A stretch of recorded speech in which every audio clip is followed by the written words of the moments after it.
నేను ఈ వేదిక మీద నుంచి మాట ఇస్తున్నా, రామప్ప దేవాలయం శివుడి సాక్షిగా, సమ్మక్క సారలమ్మ సాక్షిగా, సమ్మక్క సారలమ్మ సాక్షిగా, 1000 స్తంభాల గుడి సాక్షిగా, అక్కడి సూర్యుడు ఇక్కడ ఉదయించిన, భూమి ఆకాశం తిరగబడ్డా, తుఫానులు వచ్చినా, భూకంపం వచ్చినా, భూమి బద్దలైనా, నేను మాట ఇస్తున్నా 15 ఆగస్టు లోపల తెలంగాణ రైతాంగానికి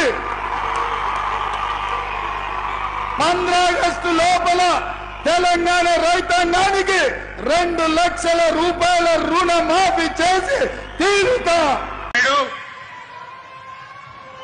మాతోని గెలుక్కున్నావు, జాగ్రత్త. తెలంగాణ 78వ జరిగితే ఎగిరి విజయవాడ కరకట్టకు పడ్డావు. అనవసరంగా మా బతుకు మేము బతుకుతున్నాం. మేము నీ తెలుగు రాలే, ఆ వ్యవసాయం మేము చేసుకుంటున్నాం. మాకు 119 ఉంటే నీకు 175 ఉన్నాయి నియోజకవర్గాలు. అలా చక్కగా లేదు నీ కథ, ఆగమాగం ఉన్నది. ఈడ దుకాణం పెడతా అనుకుంటున్నావు బిడ్డ. కాబట్టి నేను 3వ కన్ను తెరిస్తే నీ గతి ఏమైతో